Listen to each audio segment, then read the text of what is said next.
Now at 10, ceremonies begin across the country honoring the lives lost 20 years ago on 9/11.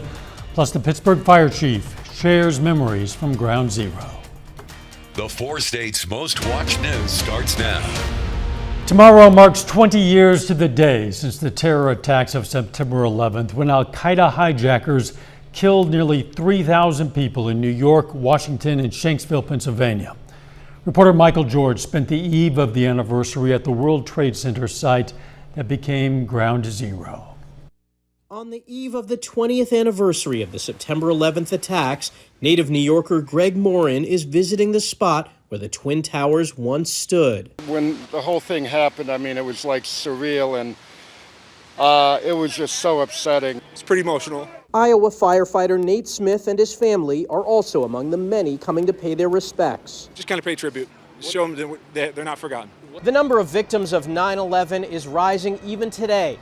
It's estimated more people have died from 9/11 related illnesses than the nearly 3,000 who perished the day of the attacks. Each life lost is a stark reminder that the long-term effects of the recovery work after September 11th are still present, even 20 years later. Security will be tight in the city and nationwide Saturday as Americans mark 2 decades since the worst terror attacks on U.S. soil. There are no specific and credible threats directed against New York City at this time.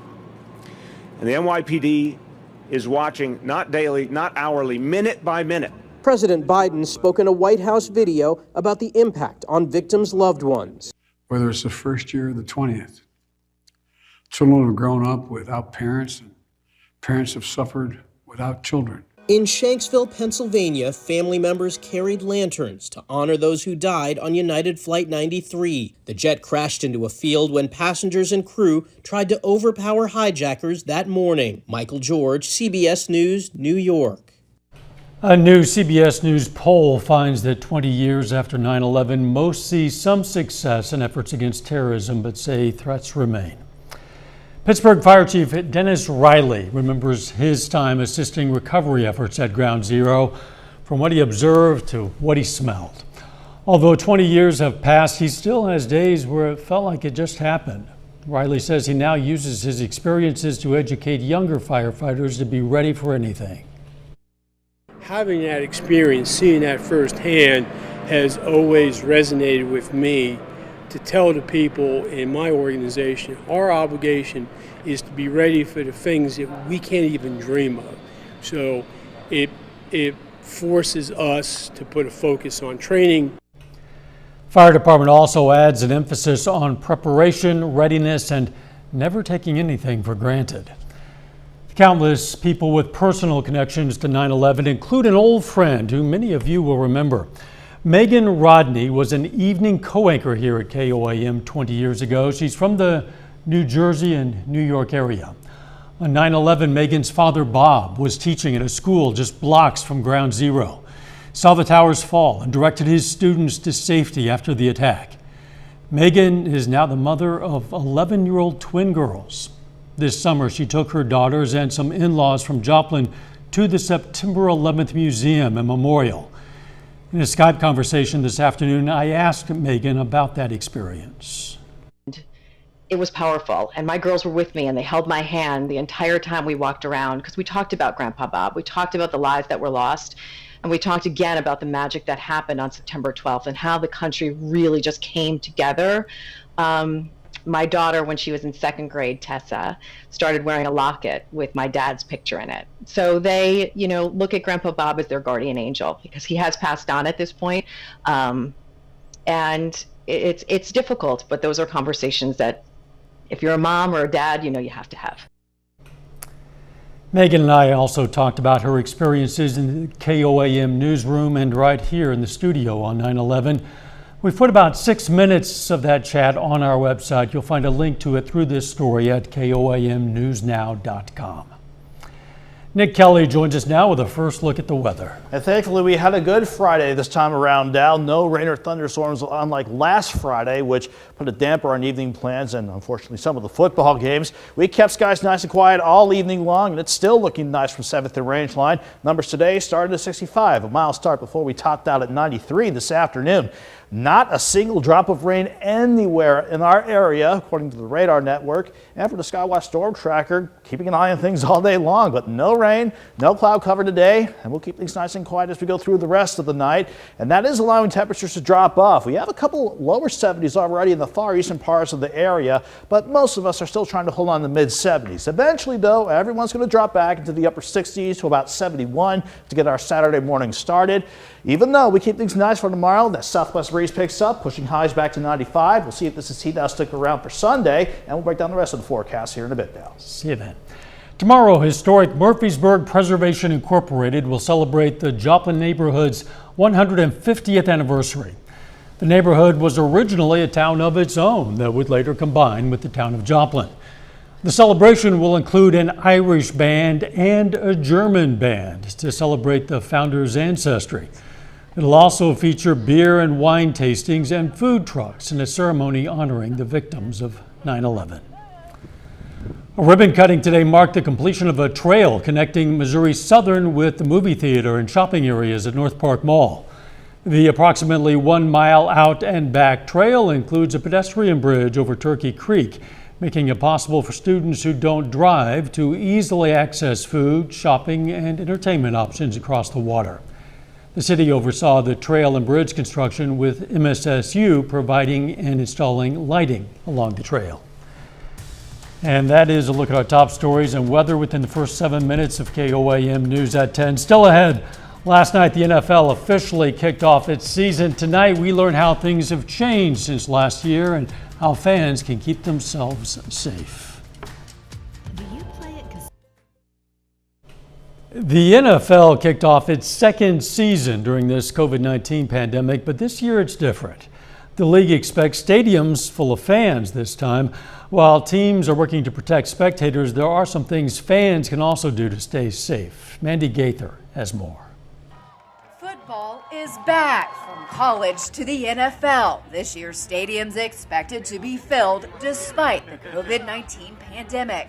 I don't think it's smart. Dr. Anthony Fauci says crowded outdoor games can put people at risk. I've had my shot, and everybody I know have had their shot. I'm encouraging people to get their shot. Each NFL team has worked to set their own health and safety protocols. Some have no requirements for fans. Others, like these 11 teams, require masks to be worn outdoors and indoors during the game. 3 teams require a negative COVID-19 test or vaccinations for fans 12 and older. The Las Vegas Raiders remain the only team to require fans 12 and above to be vaccinated in order to attend home games. Outdoors is always better than indoors, but even when you have such a congregate setting of people close together, first you should be vaccinated. And when you do have congregate settings, particularly indoors, you should be wearing a mask. This week in North Carolina, health officials announced 45% of all COVID-19 clusters in middle and high school since July have been among sports teams. Dr. Fauci said he thinks there will be more vaccination mandates to come. The rule is going to be if you want to participate, you get vaccinated. For Health Minute, I'm Mandy Gaither. Last season, the NFL did not cancel a single game over its 17-week regular season, but there were a number of postponements. Nick is going to be right back with the complete forecast. First, though, we take time to honor a 4-state hero. Specialist third class Salvador Marquez served in the U.S. Army. His hometown, Humboldt, Kansas, and we are proud to salute Specialist third class Salvador Marquez. He's tonight's 4-state hero.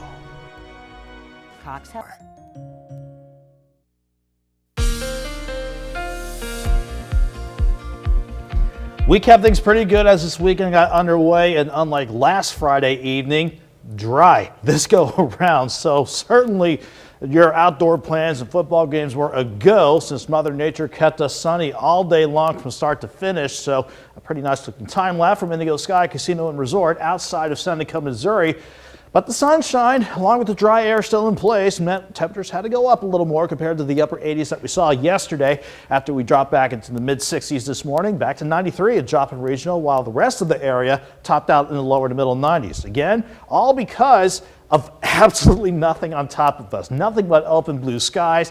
And just to make doubly sure we're still not seeing anything on the radar network, this is a good indication of how the rest of our weekend is going to unfold. So 7th and range line outside right now at 10:15. we're still looking pretty good. A little light traffic, but skies above looking nice and quiet. 80 in Joplin, a south breeze at 13, keeping the humidity up a little bit with a dew point of 58. So yeah, it might feel like 81 degrees, but that's hardly a heat index. So we're still okay to be out and about. Most of us are still trying to hold on to mid to upper 70s, but a couple areas from Stockton Lake almost down to Table Rock trying to sneak back into the lower, if not mid 70s already. But all these numbers are about 2 to 10 degrees warmer compared to where we were at this time last night. But still, we are on the right track to drop things back into the upper 60s to near 70 as we continue throughout the course of the night, since we don't have anything to track here on the Skywatch Storm Tracker. Looking at the bigger picture, though, this high pressure over the southern Appalachians, even though it's far away, strong enough to keep that southerly breeze in place and keep our skies quiet. And yes, I do note our next cold front up to the north, but it's going to take a while before that starts to come into play here. Upstairs, we have this upper level ridge starting to really take hold as well, while it keeps much of the heat and certainly the late summer humidity in parts of the southwest. It's strong enough to push the jet stream just to the north and east, so that's going to keep us hot, but thankfully not too humid as we go through the rest of our weekend. Thankfully for tonight, we're not looking at any hot temperatures, but eventually we will see temperatures drop back into the upper 60s to about 71 degrees to start your Saturday morning out with clear skies up top. A light south breeze at 5 to 15 will pick up during the afternoon out of the southwest at 15 to 25 miles per hour. That'll easily send us to 89 by noon. Joplin topping out at 95. Quite frankly, everybody's fair game to go back into the mid 90s. So yeah, we have to go a little hotter tomorrow, but again, the humidity is not eager to come back. So it's at least a dry 95 degree day for tomorrow. Looking beyond tomorrow, Sunday, Monday, that upper level ridge kind of splits into two, but as long as that jet stream stays to the north and these two highs are in control, we'll stay dry for Monday and Tuesday with highs in the lower 90s. Once we get into Wednesday, though, the sinking jet will bring that next cold front to the north end. That is going to be our next best shot for good chances for rain and thunderstorms. Until it gets here, though, yeah, we have to keep things hot, but it won't be a humid weekend. 95 tomorrow, 93 Sunday. We'll stay in the lower 90s with lows around 70 for Monday and Tuesday. And when those rain chances get here down, the front sweeps in, we'll enjoy highs in the mid 80s from Wednesday and to get next weekend started. That sounds pretty nice. And chances of rain certainly welcome. Absolutely. Thanks, Nick. Nick and I are getting out of here now, so we can turn it over to Sports Director Jacob Leonard. Friday night football action straight ahead. Nick Kelly. You're watching 4-State Friday Night, proudly sponsored by LeBet Health, GN Bank, and Procam. What's up, everybody? Welcome into Week 3 of 4-State Friday Night. I'm KOAM Sports Director Jacob Leonard. Now, this week is Week 3 on the Missouri side, but we're going to start in Southeast Kansas and the Pittsburgh Purple Dragons playing their home opener against the Chanute Blue Comets. Now, the Purple Dragons aiming for a 2-0 start to the season after beating Labette County last week, while Chanute trying to pick up their first win of the year. This one definitely a defensive battle. Early, Cooper Hayden steps in for the interception for Pittsburgh. Game scoreless at that point. Early second quarter, Hayden to Austin McKechnie. Ball knocked loose. After it bounces around a while, Cam Custer jumps on it for Chanute. But McKechnie made up for it quickly. Just a minute or so later, McKechnie gets the interception, gets through the crowd for the pick six. Purple Dragons get the first score to go up 7. Now the Chanute defense also staying solid. Colton Lacrone blows up the play on third down. We go to half with Pittsburgh up 7-0. Now the third quarter, Chanute finally gets the offense going. Look at Ty Leedy here up the middle. Breaks loose, scoots about 70 yards in for the touchdown. We have a 7-7 ball game. Now Pittsburgh would fumble on the ensuing kickoff, and Chanute takes advantage. Quarterback Eric Erb finds Cam Custer for the 3-yard touchdown. Custer but also had a pick six in the fourth. Chanute comes to Pittsburgh and knocks off the Dragons 21-7. Well, the Frontenac Raiders, fresh off a 20-0 shutout win over Columbus in Week 1, on the road tonight for an interstate matchup against Coweta, Oklahoma. Tough one tonight for Frontenac. They fall 42-6. The Raiders will stay on the road next week for a Thursday night game facing the Colgan Panthers. On the Missouri side now, the Joplin Eagles on the road tonight, aiming for a 3-0 start against Ozark. Late in the second, Ozark with the ball, but Evan Overstreet getting the interception. Joplin up 35-7 at half. Now, second half, Ozark comes out with a little life. Pitch to Tigers' Caden Powers, picks up positive yards. Then Jake Beats for Ozark. Nice leaping play here. First down. Then on 2nd and 16, Brady Dodd fires to Jace Easley. Ozark moving the chains again. However, on 4th and 12, Dale Herrera breaks up the pass. Turnover on downs. And Joplin picks up right where it left off. Drew Van Gilder and Quentin Renfro pick up some tough rushing yards. The Eagles punch it in once more to take it 42-7. Well, the Webb City Cardinals are back home this evening with a COC matchup against Republic. Now, it could be a historic night for Webb City head coach John Roderick, who has 299 career wins coming into the evening. The Cards aim to get Roderick to 300 tonight, pick up back-to-back wins after topping Neosho a week ago. Now, first Webb City drive, Cade Wilson finding a hole up the middle, nobody around. It's the first touchdown of the game. Then Gavin Beckner, he's scrambling. Braxton Serber pulls him down for the sack. That's a turnover on downs. So Webb City's ball, but not for long. Ball gets loose. Beckner recovers the fumble for Republic. The Tigers end up having to punt, but the punt is mishandled. Webb City on the 11-yard line now. Dupree Jackson does the rest. He had a big night. Touchdown Cardinals. It's 14-0. Webb City finishes the job 56-20, and Roderick gets win number 300. Elsewhere in the COC, the Carthage Tigers on the road against Neosho tonight, aiming for their 3rd straight win.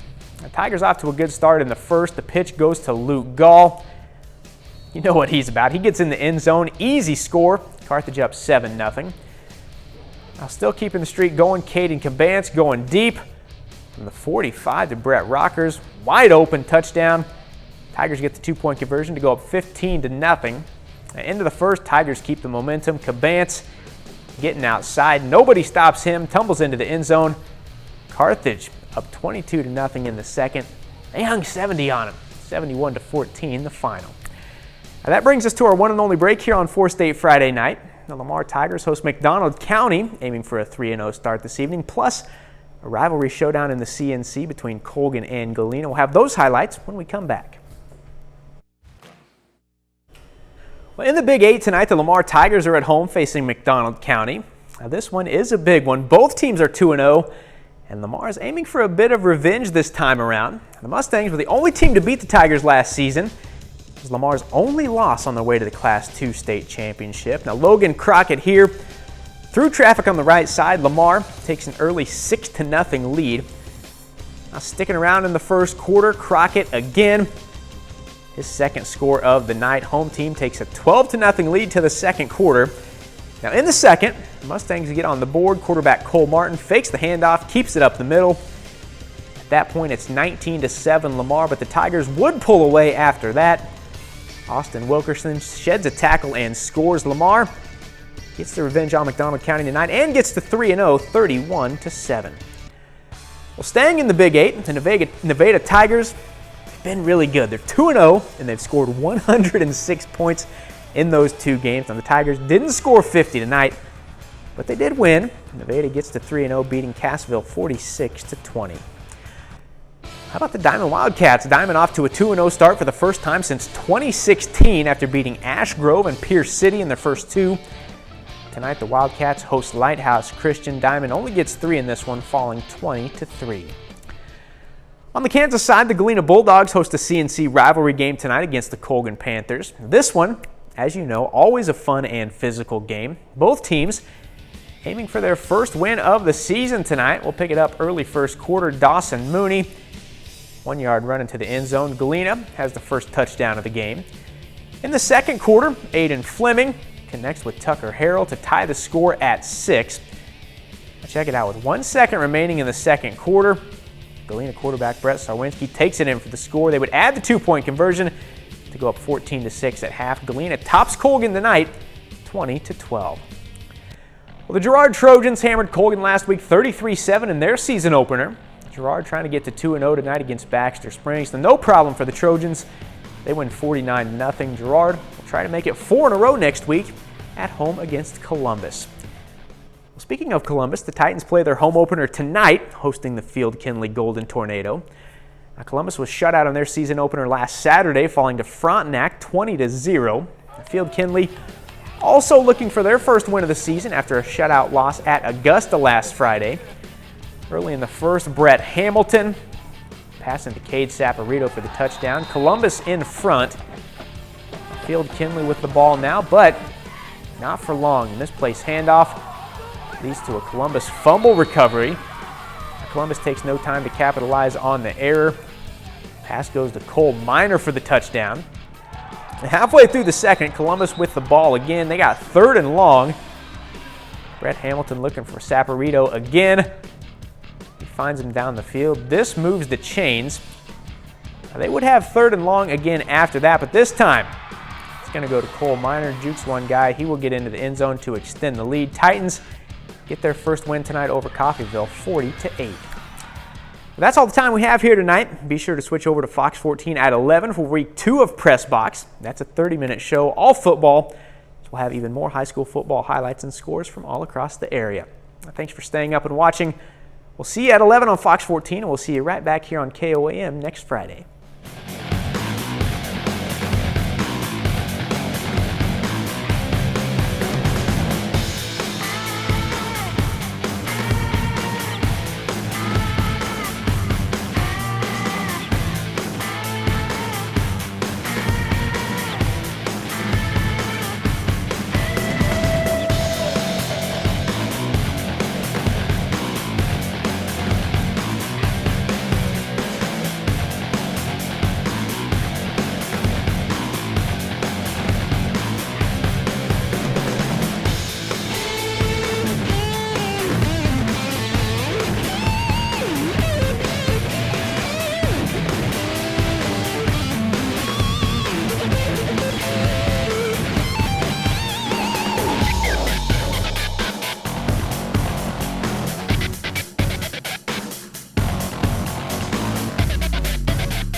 Side.